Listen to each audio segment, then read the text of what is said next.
Olá pessoal, aqui é o professor Robério, professor de História do Colégio Estadual Castro Alves, em Adustina, Bahia. Pessoal, hoje iniciaremos a nossa segunda unidade, dando início aos nossos trabalhos. Então, antes de começarmos mais uma vez, eu gostaria de pedir para quem não se inscreveu no canal ainda, se inscrever e ativar o sino de notificações. Ao final da aula, se for a sua preferência, deixe o like. Pessoal, então continuaremos trabalhando com o nosso caderno de apoio à aprendizagem, um caderno bastante sucinto, um caderno bastante explicado, e a partir dele, a partir das abordagens que ele vai trazendo, nós vamos desenvolvendo as nossas aulas. Então, hoje, vocês podem anotar aí, podem escrever no caderno de vocês, que a partir de hoje já inicia a segunda unidade. Segunda unidade. Então, aqui vocês conseguem ver que é o caderno já da segunda unidade, um caderno de apoio à aprendizagem de história. Então, pessoal, gostaria de dizer a vocês que vamos se empenhar, vamos continuar na mesma pegada, fazendo atividades. Não vou passar atividades tão grandes agora, serão atividades menores, mas serão atividades bastante importantes, até porque as atividades valem nota, né? Como vocês sabem, a divisão é 5 pontos de atividade, 2 pontos da prova e 3 pontos das ACCs, das atividades complementares. Então, pessoal, vamos iniciar aqui agora o nosso debate, a nossa abordagem. Então, vamos lá. Agora, pessoal, nós partiremos para a trilha de número 5. Então, o outro caderno ele vai parar na trilha 4. E esse caderno da segunda unidade já inicia a partir da trilha de número 5. A Era das Revoluções. Ponto de encontro. Olá, estudante.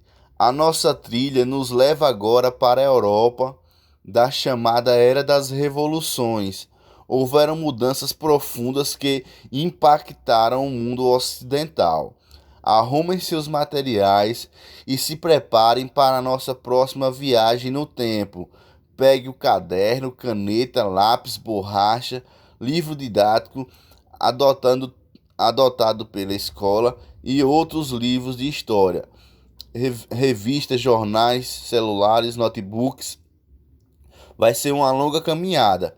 Esteja atento às orientações, porque no final desta trilha você deverá construir uma exposição de fotografias e de desenhos, botando o pé na estrada. A partir do que já aprendeu em outros momentos, responda as seguintes questões. Pessoal, vamos responder essas questões agora em conjunto. E depois, possivelmente, eu passe as mesmas questões lá no Google Sala de Aula, só para vocês deixarem registrado as suas respostas, ok? Até porque cada um de vocês podem responder de forma diferente, de forma diferenciada. Então, a pergunta 1. Faça a distinção entre conhecimento científico e o conhecimento religioso. Pessoal, o que é conhecimento científico? O conhecimento científico é todo aquele conhecimento que foi construído através de métodos, através de metodologia. Então, qual a diferença entre conhecimento científico e conhecimento religioso? O conhecimento religioso, ele vai ser um conhecimento embasado na fé, embasado no seu ponto de vista ideológico, do seu ponto de vista religioso. Por exemplo, vamos pegar aqui a mais famosa distinção, que é a teoria do surgimento do universo. Então, de acordo com a religião, O universo vai ser construído através do criacionismo, ou seja, é Deus o centro no universo. Deus vai criar a Terra em todo aquele processo que a Bíblia vai trazer, não é? Criando o mar, criando as terras, os animais, as plantas. E aí, pessoal, esse é o conhecimento religioso, é o conhecimento de que o planeta, de que o mundo foi criado a partir de um único ser onipotente que seria Deus. E quem gosta de ler a Bíblia percebe isso.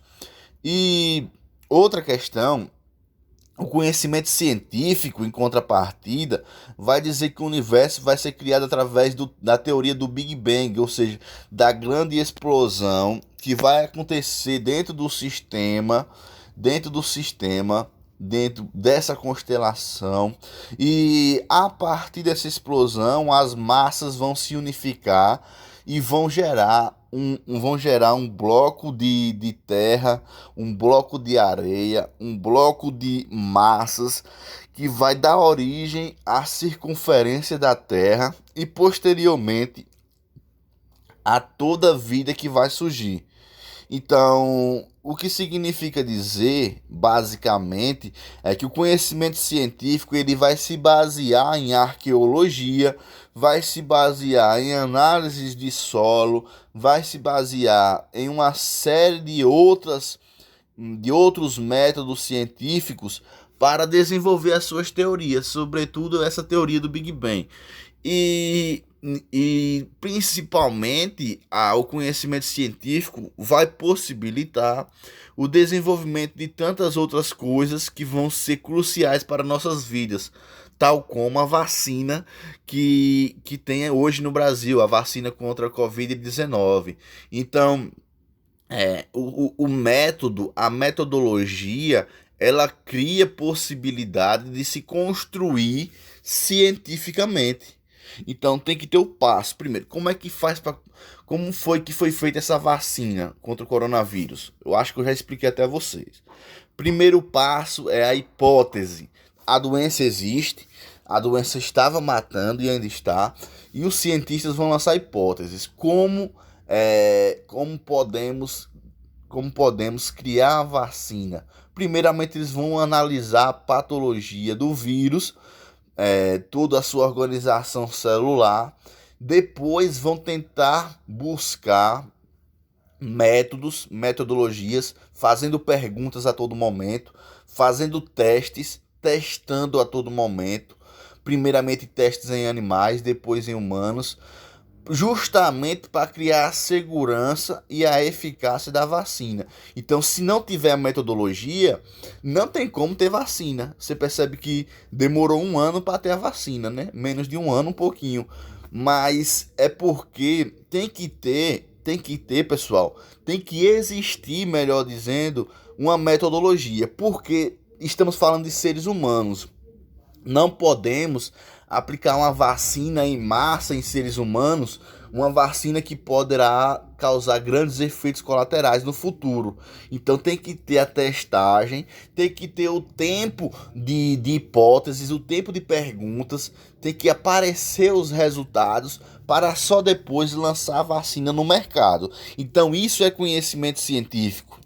O conhecimento religioso seria o que nesse caso? Porque com relação à vacina, vamos lá, um fanático religioso vai dizer: eu não vou tomar vacina, porque Deus vai me proteger do vírus. Tudo bem, Deus pode proteger a pessoa do vírus. Porém, se a pessoa pegar o vírus, ele pode ser agressivo ou não com ela, poderá matá-lo ou não. Então, a fé ela não o livrará de pegar o vírus, mas a fé é importante num processo de aceitação, num processo de melhoramento. Mas uma pessoa que se nega a tomar vacina embasado na sua fé, ela é um negacionista da ciência. Ela é uma pessoa que nega a ciência. Então isso é uma coisa explícita, uma coisa que acontece. E no atual cenário, é um processo de seleção natural, quem não toma vacina, quem não tomar vacina contra o coronavírus, muito provavelmente irá pegá-lo. Agora, se vai pegar de uma forma mais agressiva ou não, vai depender do organismo de cada um. Então, isso nós precisamos compreender, que existe a diferença entre conhecimento religioso, conhecimento científico, entre a aceitação da fé e a aceitação do conhecimento científico. Ambos são importantes, ambos são muito importantes para a nossa aceitação enquanto seres humanos. A pergunta de número 2. Qual a diferença entre o sistema monárquico e republicano? Pessoal, qual a diferença entre monarquia e república?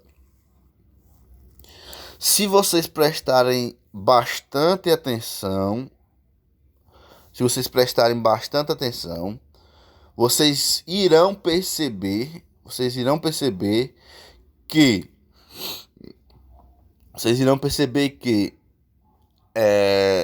a monarquia ela vai ser aquele sistema onde os reis vão governar uma determinada sociedade.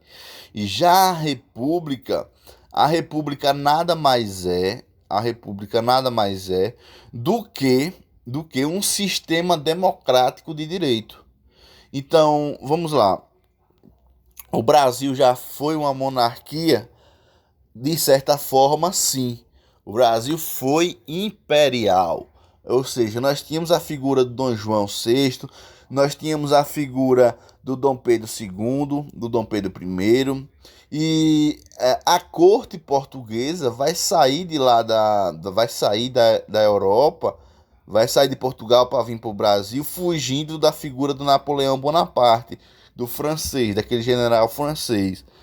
Eles vão vir para o Brasil. E a partir desse momento o Brasil vai virar um Brasil, vai deixar de ser colônia e vai passar a ser o centro da corte, né? Vai passar a ser a metrópole. E aí, pessoal, é importante saber que uma monarquia também é um império. Então, não eram reis, mas eram imperadores, o que é quase um rei. Ou, na melhor das hipóteses, seria mais do que o próprio rei. Porque o império é maior do que um reino, né? Um império é bem maior do que um reino. Um reino é uma coisa concentrada e um império é uma coisa grande. Então, o Brasil foi, de certa forma, uma monarquia com a figura do Dom Pedro I, Dom Pedro II. E a monarquia do Brasil vai acabar em 1889, quando o exército brasileiro vai dar o golpe, vai deportar o Dom Pedro II e toda a sua família e vai iniciar a República. Então, a República do Brasil, a República Brasileira, vai surgir através de um golpe militar em 1889. Então, tudo isso possibilitou o Brasil chegar até onde nós conhecemos hoje. Aí você pergunta, professor, mas uma república não é uma democracia? Como é que a República Brasileira vai surgir de um golpe militar? É uma boa pergunta, porque a República Brasileira ela não é uma república completamente democrática. Porque, olha, ela vai surgir em 1889 através de um golpe militar. Não foi através do povo, foi através de um golpe militar. Os militares resolveram dar o golpe. E acabar com a monarquia, acabar com o imperialismo e iniciar a república, o republicanismo. Só que perceba que a República Brasileira ela não é democrática. Porque se vocês prestarem bastante atenção, vocês vão ver que ela vai surgir através de um golpe em 89. Depois Vargas vai dar outro golpe em 30. Depois teremos vários impeachments. Teremos primeiramente em 64 outro golpe militar. O golpe militar de 64, que vai de 64 até 85. 24 anos de ditadura militar. E nós temos depois o impeachment de Fernando Collor de Mello, depois o impeachment de Dilma Rousseff. E tudo isso são muitas vezes golpes dentro do sistema republicano.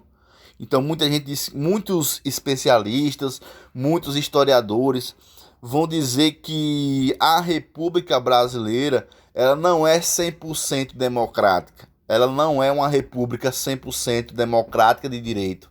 Ela vai ser uma república de fachada, podemos dizer assim. Porque, se você perceber, a gente vota. Nós exercemos a nossa cidadania, a nossa democracia, muito através do nosso voto. Do voto para prefeito, para vereador, para presidente, deputado federal, estadual, senadores. Então nós quem colocamos os nossos políticos nos poderes, no poder. Então, dentro dessa perspectiva, nós exercemos a nossa democracia dentro da república, porque a palavra república significa res pública, coisa pública. Então, o poder, na realidade, é um poder que está na mão de todos nós. Então, todos nós, brasileiros, por exemplo, somos quem temos maiores poderes, como eu já falei a vocês. Porque se todo mundo quiser retirar, se quiser acabar com o sistema, a gente acaba. Isso é fazer uma revolução. Ou seja, todo mundo sai às ruas e faz uma revolução. Então, uma revolução pode acabar com qualquer sistema, inclusive com o sistema republicano que temos hoje. Então, foi assim, inclusive, através de uma revolução que acabou a monarquia. E esse símbolo da quebra da monarquia vai acontecer lá na França em 1789, na Revolução Francesa. Então, a Revolução Francesa vai ser aquela revolução onde a figura daqueles estudiosos, a figura dos iluministas, dos filósofos iluministas, vão propor uma nova sociedade, uma nova ideia de sociedade, novos esclarecimentos à sociedade. E aí eles vão dizer, principalmente Montesquieu, que de fato, a sociedade e as pessoas estavam sendo muito maltratadas, estavam sendo muito humilhadas pela figura do rei, pela figura dos reis. E lá na França era o rei Luís XVI, que ele se autodenominava como um deus na terra, né? Porque os reis se diziam deuses na terra. Então por isso que os súditos os amavam, mesmo passando fome, os camponeses passavam fome. E na França, naquele período, as pessoas estavam morrendo de fome. Foi aí que em 1789 a população resolveu derrubar o rei, resolveu derrubar a monarquia e instaurar uma república. E lá vai ter a figura do Maximilien de Robespierre, que é aquele homem, aquele revolucionário que vai ajudar no processo de revolução. Então não foi uma revolução pacífica. As pessoas tiveram que ir para as ruas da França, tiveram que pegar em armas, tiveram que matar soldados do exército monárquico e com isso derrubar a monarquia para instaurar uma república. Então toda revolução é preciso ter o derramamento de sangue.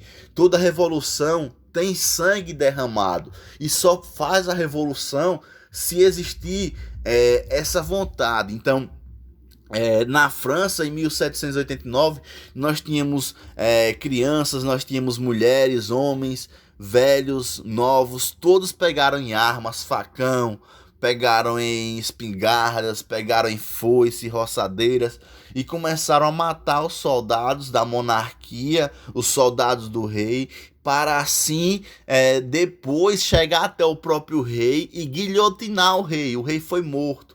A cabeça do rei Luís XVI foi decepada, foi arrancada através da guilhotina criada pelo Maximilien de Robespierre. Então, pessoal, se vocês pararem para prestar bastante atenção, vocês vão ver que todo o sistema ele pode sofrer uma ruptura, ele pode ser colocado em xeque, assim como a população fez uma revolução para tirar a monarquia, ela pode fazer uma revolução para tirar qualquer sistema, basta que haja a revolução, tem que existir a revolução. E a revolução é justamente isso, é a população sair às ruas para brigar, Pode acontecer uma revolução pacífica sem derramar sangue? Pode, só que eu acho muito difícil isso acontecer. Na realidade, eu acho que isso não aconteceu ainda na história. Toda revolução significativa foi feita através do derramamento de sangue, através de mortes. Então, isso foi o que aconteceu na França lá no finalzinho do século XVIII, em 1789. Finalzinho do século XVIII e início do século XIX, onde a população estava morrendo de fome e o rei e toda a sua corte esbanjavam as riquezas. O rei Luís XVI esbanjava suas riquezas lá em Versalhes, no Palácio de Versalhes, na França, e aí as pessoas morrendo de fome, as produções agrícolas estavam paralisadas, as pessoas não tinham o que comer, e essa vontade de tentar sobreviver os fizeram ir para a revolução, porque perceba, ou você ia morrer de fome, ou você ia tentar fazer a revolução. E o que era que você queria? Você ia tentar a última coisa, que era fazer a revolução. Então você pegava numa arma e você ia matar soldados do rei, porque você tinha que tentar sobreviver. Então aqui embaixo, a pergunta de número 3 já encaixa na nossa aula. A pergunta é: o que é uma revolução? Pessoal, uma revolução é todo aquele movimento movimento em massa, capaz de derrubar um sistema, capaz de inverter a pirâmide, derrubar um sistema, como o que aconteceu na França, como também o que vai acontecer na Rússia em 1917. Na Rússia vai ser a Revolução Comunista, a Revolução Socialista, liderada pela figura do Vladimir, melhor dizendo, do Stalin, do Lenin e do Trotsky. Então a Revolução Comunista. Já em 1789 é uma revolução burguesa na França, né? A França é a revolução burguesa e na Rússia é uma revolução socialista, uma revolução dos trabalhadores, do proletariado, embasada na teoria de Karl Marx, que nós vamos ver mais adiante. Então, pessoal, se vocês pararem para prestar atenção, uma revolução ela é diferente de uma revolta. Uma revolta é algo pequeno e uma revolução é algo grande. Tanto é que na França, antes de 1789, já tentaram algumas revoltas que deram errado.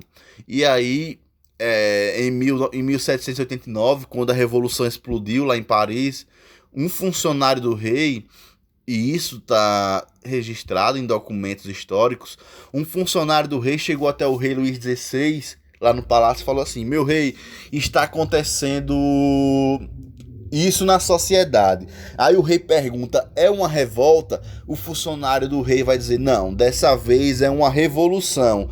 E aí o rei vai começar a tremer, porque o rei sabia que uma revolução iria acabar matando ele. Então, uma revolução é diferente de uma revolta. Uma revolução é algo maior, é algo que não tem como controlar. Não tem como controlar uma revolução.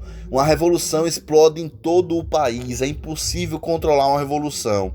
Ou você acaba com a revolução, ou a revolução tem sucesso. Então, no caso da França, a revolução teve sucesso. Pessoal, nós já vamos aqui com 24 minutos de aula. Como eu já falei a vocês, as nossas aulas não vão passar disso. Nas próximas aulas continuaremos trabalhando essa questão da França, da Revolução Francesa. Mas por hora vamos finalizar a nossa introduçãozinha de hoje, a nossa discussão de hoje sobre revolução, sobre monarquia, sobre república, sobre esse período que é chamado de Era das Revoluções. Tem até um livro bastante interessante de um historiador chamado Eric John Hobsbawm, que ele vai trabalhar com a Era das Revoluções. É um dos historiadores que eu gosto mais, que é o Eric Hobsbawm. E essa Era das Revoluções é a era que vai mudar a sociedade. Porque perceba, a Revolução Francesa, tudo na história está conectado. A Revolução Francesa vai acontecer em 1789. E aí, ao final da Revolução Francesa o rei Luís XVI é morto, e depois vem a República Francesa, a figura de Napoleão Bonaparte, que vai estender o Império Francês. O Napoleão vai invadir Portugal. Os portugueses vão ter que fugir. Para onde? Para o Brasil. E quando chegam ao Brasil, inicia a história do Brasil Império. Então perceba que tudo na história está ligado, um fato liga ao outro. Então, por isso que é importante a gente trabalhar, a gente analisar com cuidado esses acontecimentos históricos. Então, essa Revolução Francesa é muito importante dentro da era das revoluções. Essa trilha 5 é uma trilha bastante interessante, que vai render bastante debates para nós. Então, pessoal, já vamos aqui com 25 minutos, 26 minutos. Espero que tenham gostado da discussão de hoje. Qualquer dúvida, podem entrar em contato comigo. Eu vou passar uma pequena atividade lá no Google Sala de Aula. Possivelmente eu vou passar as mesmas questões para vocês responderem com suas próprias palavras. Então, quem gostou, deixa o likezinho aí. Se inscrevam no canal e até a próxima aula. Então, um abraço, pessoal.